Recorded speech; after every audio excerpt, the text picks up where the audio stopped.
Good morning dear students.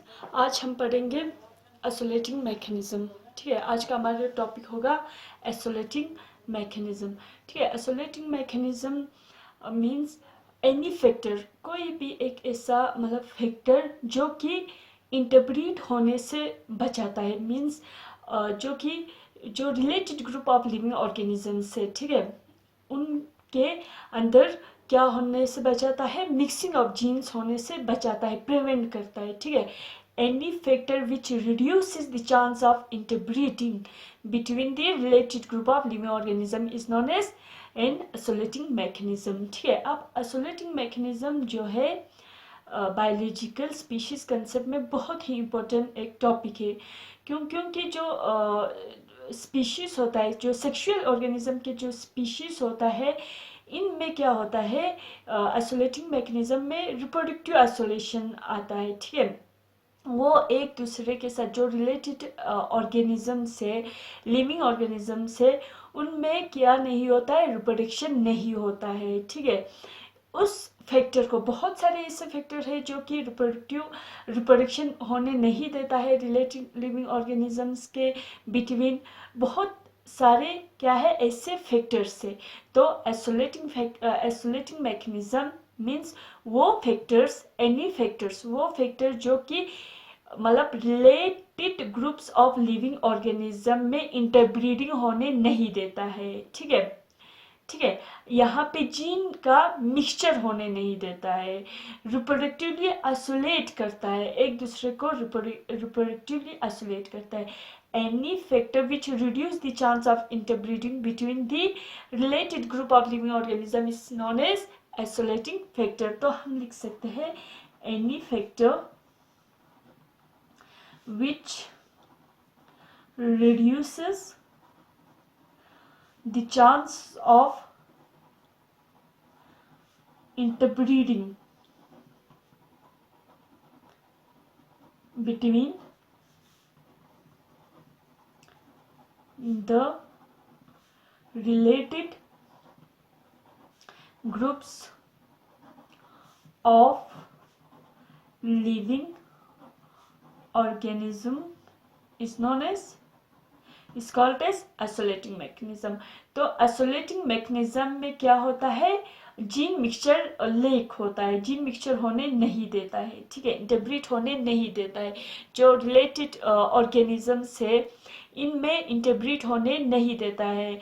उन factors को क्या कहा जाता है, आइसोलेटिंग मैकेनिज्म कहा जाता है। ठीक है, आइसोलेटिंग मैकेनिज्म जो है वो क्लासिफाई किया हुआ है दो टाइप्स में, एक है प्री मेटिंग आइसोलेटिंग मैकेनिज्म, एक है पोस्ट मेटिंग आइसोलेटिंग मैकेनिज्म। तो हम लिख सकते हैं isolating mechanism is classified into two types, classified into two types, दो टाइप्स में क्लासिफाई किया हुआ है। ठीक है, इन दो टाइप्स में अलग अलग फैक्टर्स आएंगे। ठीक है, फर्स्ट है pre mating isolating factor, pre mating isolating mechanism, and second is post mating isolating mechanism, post mating isolating mechanism। ठीक है, तो आइसोलेटिंग मैकेनिज्म हमने क्या कहा कि एनी फैक्टर, कोई भी ऐसा वजूहात, ठीक है, factor which reduces the chance of interbreeding between the related groups of living organisms. यहाँ पे क्या होता है, कोई भी ऐसा फैक्टर जो कि किसी भी रिलेटेड ग्रुप ऑफ ऑर्गेनिज्म है, ठीक है, किसी भी रिलेटेड ग्रुप से उनमें रिप्रोडक्शन होने नहीं देता है, रिप्रोडक्टिवली आइसोलेट रखते हैं। ठीक है, यहाँ पे जीन मिक्सचर होने नहीं देता है, उन फैक्टर्स को क्या बोलते हैं, आइसोलेटिंग मैकेनिज्म। अब आइसोलेटिंग मैकेनिज्म दो तरीके के होता है, pre mating isolating mechanism and post mating isolating mechanism. First is, हम पहले first pre mating isolating mechanism discuss करेंगे, इसमें 7-8 फैक्टर्स होंगे, और पोस्ट मेटिंग आइसोलेटिंग फैक्टर इसमें 4-5 फैक्टर्स होंगे, वो हम डिस्कस करेंगे। पहले हम लेंगे pre mating isolating mechanism, pre mating. ठीक है, pre mating isolating mechanism, first is pre mating isolating mechanism. इसमें प्री मेटिंग आइसोलेटिंग मैकेनिज्म में क्या होता है, जो पॉपुलेशन फर्टिलाइजेशन होने से बचाता है, means pre mating isolating mechanism prevents population fertilization. इसमें मान लो दो एनिमल्स से, ठीक है, रिलेटेड एनिमल्स से, दो एनिमल्स से, उनके बीच में फर्टिलाइजेशन होने नहीं देता है। वो फैक्टर्स जो इन दो ऑर्गेनिजम्स के बीच में फर्टिलाइजेशन होने से बचाता है, वो फैक्टर्स जो इन दो ऑर्गेनिज्म में फर्टिलाइजेशन होने नहीं देता है, ठीक है, तो उसको क्या कहा जाता है, pre mating isolating mechanism. So pre mating isolating mechanism prevents population fertilization, fertilization ही नहीं होने देता है, फर्टिलाइजेशन। पोस्ट मेटिंग में फर्टिलाइजेशन होता है, पोस्ट मेटिंग आइसोलेटिंग मैकेनिज्म में फर्टिलाइजेशन होता है, लेकिन इसमें हाइब्रिड ब्रेकडाउन हो जाता है, या जाइगोट मोटिलिटी, या ये सब हो जाता है। लेकिन प्री मेटिंग आइसोलेटिंग मैकेनिज्म में तो फर्टिलाइजेशन ही नहीं होता है, नहीं होने देता है, दो ऑर्गेनिज्म के बीच में फर्टिलाइजेशन होने से बचाता है। और वो दो ऑर्गेनिज्म जिनमें फर्टिलाइजेशन नहीं होता है, ठीक है, उनमें कुछ मतलब ऐसे फैक्टर्स हैं जिनकी वजह से उन दोनों में नहीं होता है, फर्टिलाइजेशन होने नहीं देता है, बहुत सारे ऐसे फैक्टर्स से, ठीक है। तो pre mating isolating mechanism prevents population fertilization. इसमें पहला जो फैक्टर आता है, फर्स्ट इज टेम्पोरल और सीजनल आइसोलेशन। टेम्पोरल, ये फैक्टर से प्री मेटिंग आइसोलेटिंग मैकेनिज्म में फैक्टर से टेम्पोरल, और इसको टेम्पोरल भी कहा जाता है या सीजनल आइसोलेशन भी कहा जाता है, ठीक है। अब इसमें क्या होता है, देखो टेम्पोरल और सीजनल आइसोलेशन में क्या होता है। अब जो डिफरेंट स्पीशीज है, ठीक है, मान लो दो इंडिविजुअल्स से, वो जो इंडिविजुअल से वो मेट या कॉपलेट एक दूसरे से रिप्रोडक्शन नहीं कर पाता है या कॉपलेट नहीं हो पाता है। क्योंकि उनका जो मतलब एक्टिव रहने का, ठीक है, उनका जो टेम्पोरल जो है, टाइम जो है वो डिफरेंट होता है, ठीक है, मतलब टाइम डिफरेंट होता है। They are active at different times of a day in different season. कोई डिफरेंट मतलब अलग अलग सीजन में या दिन के अलग अलग टाइम पे एक्टिव रहता है, जिसकी वजह से उनमें कॉपुलेशन नहीं होता है। फॉर एग्जाम्पल जो अमेरिकन टोड है, ठीक है, अमेरिकन टोड, TOAD टोड, ठीक है, जो एम्फीबिया में आता है, ठीक है, अमेरिकन टोड है। टोड जो है वो जो रेनी सीजन के जो early part of rainy season में उनका रिप्रोडक्शन होता है, ब्रीडिंग टाइम होता है early part of rainy season. लेकिन जो फाउलर्स टोड होता है, ठीक है, एक और टोड होता है फाउलर्स टोड, वो उनका जो ब्रीडिंग सीजन होता है, ब्रीडिंग टाइम होता है, वो later part of the rainy season होता है। तो उनका क्या होता है, टाइम अलग अलग होता है। तो टेम्पोरल और सीजनल आइसोलेशन में क्या आता है, time act as a factor, क्योंकि टाइम उनका डिफरेंट टाइम होता है, ठीक है।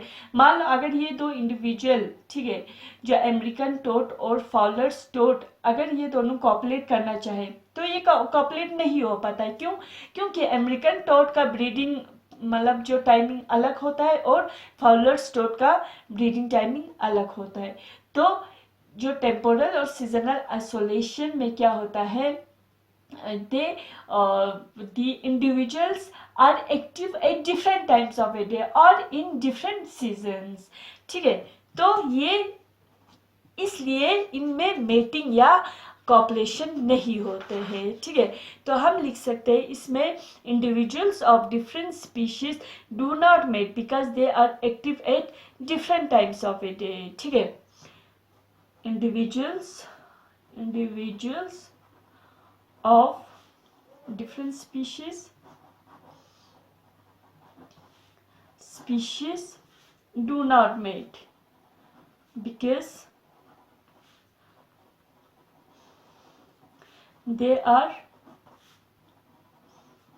active at different times of a day, at different times of a day or in different season or in different season. Example क्या है? American toad breeds in early part of rainy season, early part of rainy season, and while Fowler's toad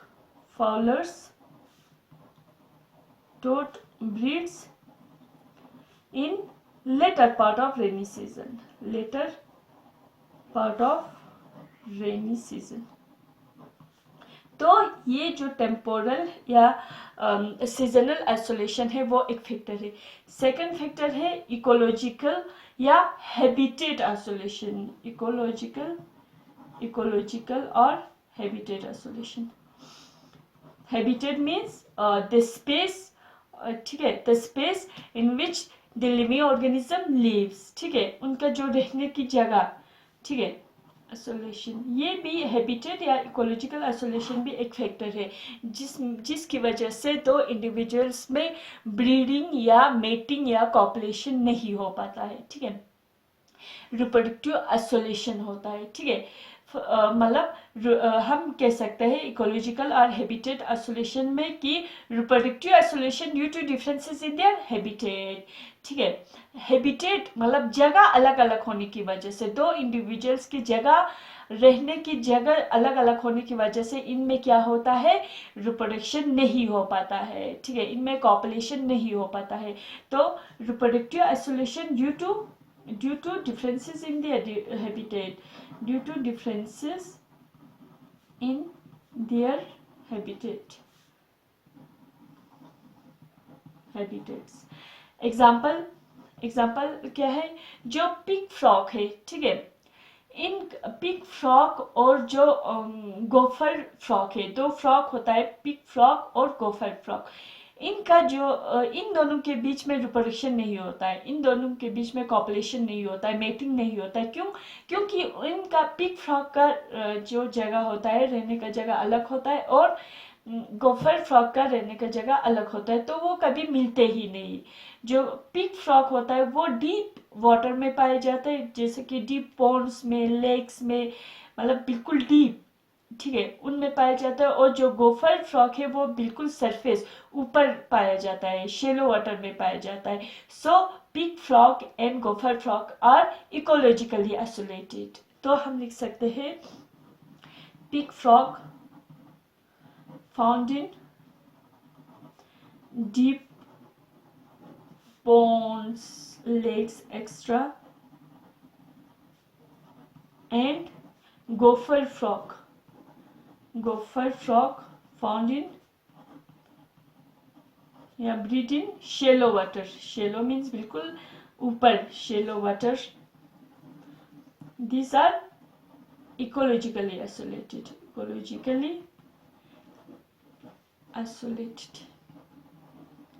ठीक है.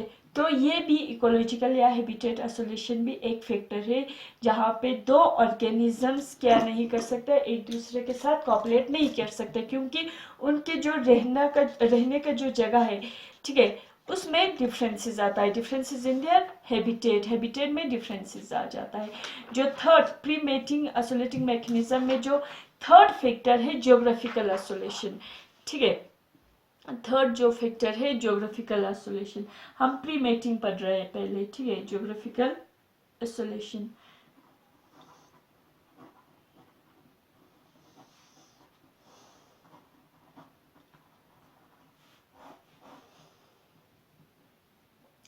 Geographical isolation में क्या आता है? अब यहाँ पे क्या होता है, ज्योग्राफिकल आइसोलेशन में फिजिकल बैरियर्स आ जाता है, ठीक है. फिजिकल बैरियर्स आ जाता है, लाइक सी, माउंटेन, डिजर्ट्स. ये क्या एक करता है, एक्ट एज आइसोलेटिंग मैकेनिज्म एक करता है. मतलब मान लो दो ऑर्गेनिज्म है, ठीक है, लेकिन वो दो ऑर्गेनिज्म एक दूसरे के साथ क्या है, बिल्कुल अलग है। क्यों?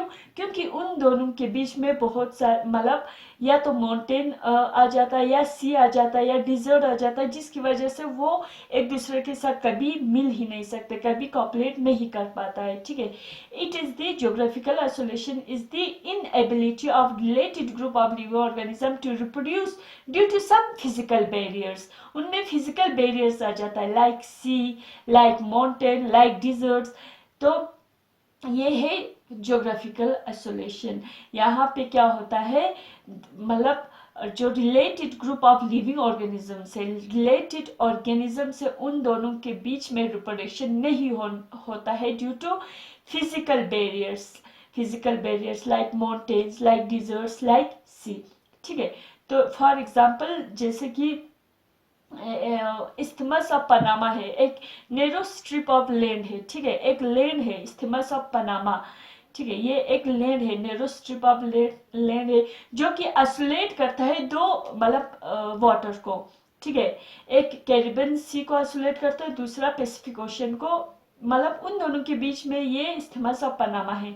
तो जो गल्फ ऑफ मेक्सिको है या कैरिबियन सी है, उसके एनिमल्स और पैसिफिक ओशन के एनिमल्स में कभी, जो सी एनिमल्स हैं उनमें कभी कॉपलेट नहीं होता है, क्योंकि उन दोनों के बीच में क्या आ गया, एक फिजिकल बैरियर आ गया, इस्थमस ऑफ पनामा आ गया। ठीक है, तो geographical isolation is the inability of related groups of living organism to reproduce due to some physical barriers. इनमें क्या आ जाता है, फिजिकल बैरियर्स आ जाता है, फिजिकल बैरियर्स आ जाता है, like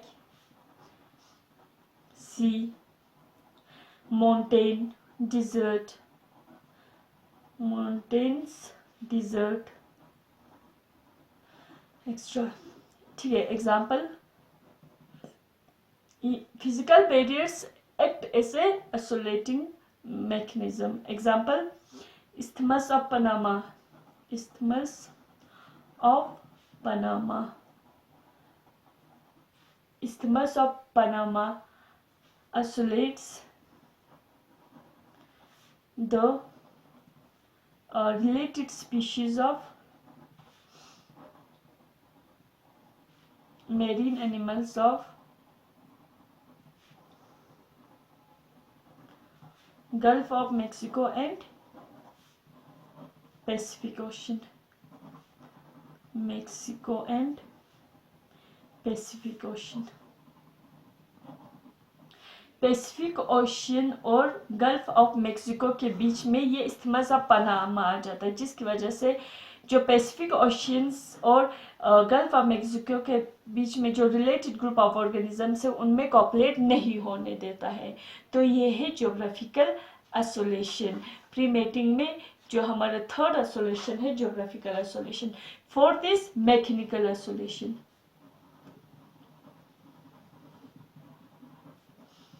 Fourth factor is mechanical isolation. Mechanical isolation, ठीक है। अब जो मैकेनिकल आइसोलेशन है, ठीक है, इसमें क्या होता है, इसमें रिप्रोडक्टिव आइसोलेशन होता है, क्योंकि जो मैकेनिकल मीन्स इनके जो दो स्पीशीज के या दो ऑर्गेनिज्म के जेनिटेलिया में, एक्सटर्नल जेनिटेलिया या रिप्रोडक्टिव ऑर्गन्स में डिफरेंसेस होने की वजह से इनमें फर्टिलाइजेशन नहीं हो पाता है, कॉपुलेशन नहीं हो पाता है। ठीक है, रिप्रोडक्टिवली आइसोलेटेड रहता है due to differences in the morphology of genitalia और morphology of reproductive organs. For example, अगर हम बात करें ड्रोसोफिला के, ठीक है, ड्रोसोफिला मॉस्किटो के साथ कॉपुलेट नहीं कर पाता है। ड्रोसोफिला जो है मॉस्किटो के साथ मेटिंग नहीं कर पाता है, कॉपुलेशन नहीं हो पाता है इन दोनों के बीच, क्योंकि ड्रोसोफिला का जो एक्सटर्नल जेनिटेलिया है, रिप्रोडक्टिव ऑर्गन से वो अलग है और मॉस्किटो का अलग है। तो अलग अलग होने की वजह से इन दोनों में कॉपुलेशन नहीं होता है।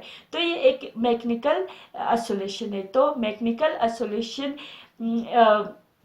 is a reproductive isolation due to differences in the morphology of genitalia or due to differences in their reproductive organ, due to differences in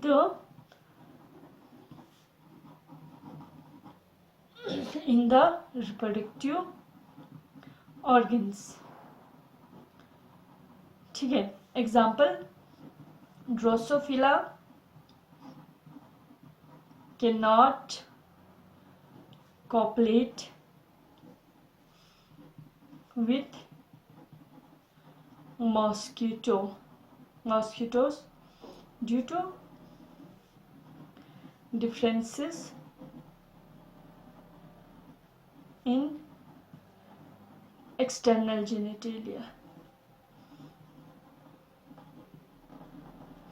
ठीक है, नेक्स्ट आइसोलेटिंग मैकेनिज्म है हमारे पास स्पेशल आइसोलेशन, डिस्टेंस की वजह से special isolation.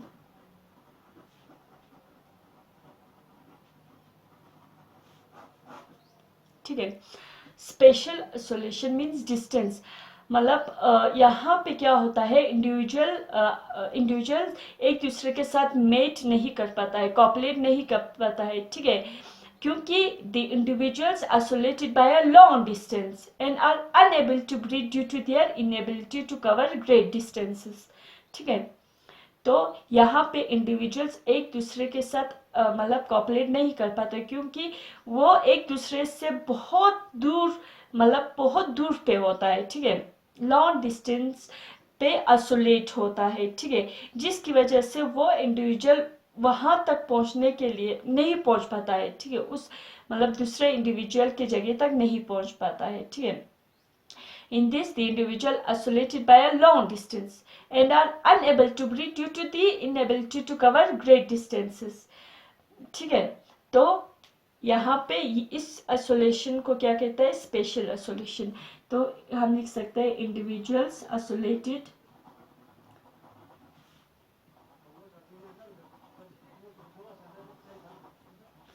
by long distance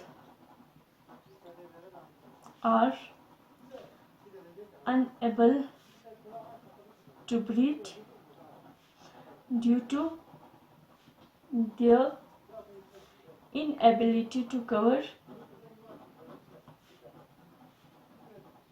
great distance. यहाँ पे individuals या ऑर्गेनिजम्स मतलब जो है वाइडली डिस्ट्रीब्यूटेड होता है, वो आर लार्ज टेरिटरी। ठीक है, कोई नेचुरल बैरियर नहीं होता है इनके बीच में, कोई मतलब समंदर या माउंटेन नहीं होता है, कोई फिजिकल बैरियर नहीं होता है, लेकिन एक दूसरे से बहुत दूर होता है, जिसकी वजह से इनमें कॉपुलेशन नहीं हो पाता है। Example mammals found in whole Arctic area of North America. Example mammals found in whole Arctic area of North America के जो मैमल्स होते हैं, ठीक है, होलो आर्कटिक एरिया के, वो एक दूसरे से बहुत ही दूर मतलब लॉन्ग डिस्टेंस पे क्या है वो रहते हैं, तो वो एक दूसरे के साथ कॉपलेट नहीं हो पाता है, कॉपलेट नहीं कर सकता है। ठीक है, नेक्स्ट फैक्टर है इथियोलॉजिकल या बिहेवियर आइसोलेशन। ठीक है, सिक्स्थ क्या है, इथियोलॉजिकल और बिहेवियरल आइसोलेशन, इथियोलॉजिकल और बिहेवियरल आइसोलेशन। यहाँ पे बिहेवियर अलग अलग होता है इंडिविजुअल्स के। क्या होता है, जो कोर्टशिप या कॉपुलेशन के टाइम जो कोर्टशिप के टाइम जो बिहेवियर होता है, ठीक है, जिनका डांसिंग बिहेवियर अलग होता है। ठीक है, मतलब अलग अलग बिहेवियर होने की वजह से, ठीक है, ऑर्गेनिज्म और ऑर्गेनिज्म के बीच में जो कोर्टशिप के टाइम या मेटिंग के टाइम जो होता है बिहेवियर होता है, वो अलग अलग होने की वजह से इनमें क्या होता है, मतलब आइसोलेशन होता है, इनमें कॉपुलेशन नहीं हो पाता है। ठीक है, it is due to the behavioural differences between individual, behavioural differences between individuals of different species species during courtship.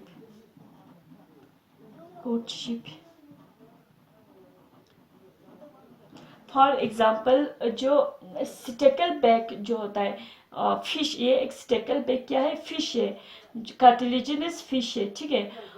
वो एक दूसरे के साथ मतलब अलग होता है, डिफर होता है। क्यों? क्योंकि इनका जो जब ये कोर्टशिप के टाइम, ठीक है, जब मेटिंग करता है, उनका डांसिंग बिहेवियर एक दूसरे के साथ क्या होता है, मैच नहीं होता है, अलग होता है, ठीक है। Example, different species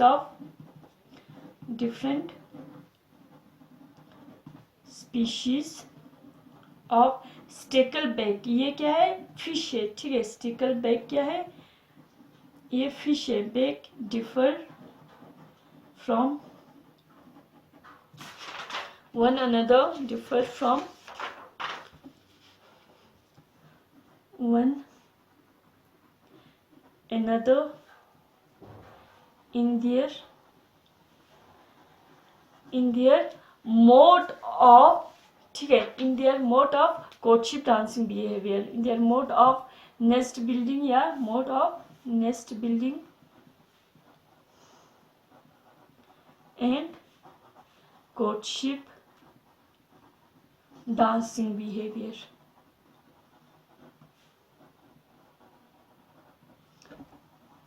next factor है फिजियोलॉजिकल आइसोलेशन। इसके फंक्शनल जो आइसोलेशन होता है, physiological isolation. Next factor, pre mating factor में जो 7 फैक्टर है फिजियोलॉजिकल आइसोलेशन, ठीक है। यहाँ पे क्या होता है, इंडिविजुअल्स और इंडिविजुअल्स के बीच फंक्शनल इनकम्पेटेबिलिटी होता है, ठीक है, ड्यू टू फंक्शनल इनकम्पेटेबिलिटी या इनएबिलिटी ऑफ सेक्सुअल कम्युनिकेशन, ठीक है। इनमें इंडिविजुअल्स में मेटिंग नहीं हो पाता है, क्योंकि फॉर एग्जांपल, ठीक है, अगर, ठीक है, ड्रोसोफिला, मतलब मान लो ड्रोसोफिला कोई इंटरस्पेसिफिक अगर मेटिंग करता है, मतलब Drosophila in case of interspecific mating क्या होता है, इसका जो म्यूकस मेम्ब्रेन होता है, ड्रोसोफिला का जो वेजिनल म्यूकस मेम्ब्रेन होता है वो स्वेल अप हो जाता है, ठीक है। ये क्या है, फिजियोलॉजिकल आइसोलेशन है। फॉर एग्जांपल, मान लो ड्रोसोफिला ने मॉस्किटो के साथ कॉपुलेट किया, ठीक है, कॉपुलेशन किया, तो क्या होता है, ड्रोसोफिला का जो म्यूकस, क्योंकि इंटरस्पेसिफिक मेटिंग हो गई है ना, उसका जो म्यूकस मेम्ब्रेन है, वेजिनल म्यूकस मेम्ब्रेन है, वो बिल्कुल फूल जाता है, स्वेल अप हो जाता है, जिस इस मतलब मैकेनिज्म को, आइसोलेटिंग मैकेनिज्म को क्या कहा जाता है, physiological isolation. Physiological isolation due to the functional incapability in their mating or in their production, fertilization or survival of gametes, ठीक है। तो it is the inability of sexual communication.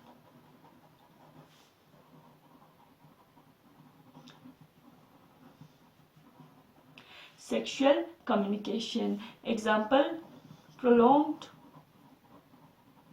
swelling of vaginal mucous membrane of Drosophila in the case of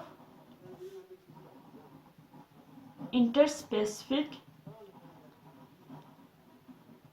mating. जो last pre mating isolating mechanism में last जो isolation है, genetic isolation, last isolation is genetic isolation.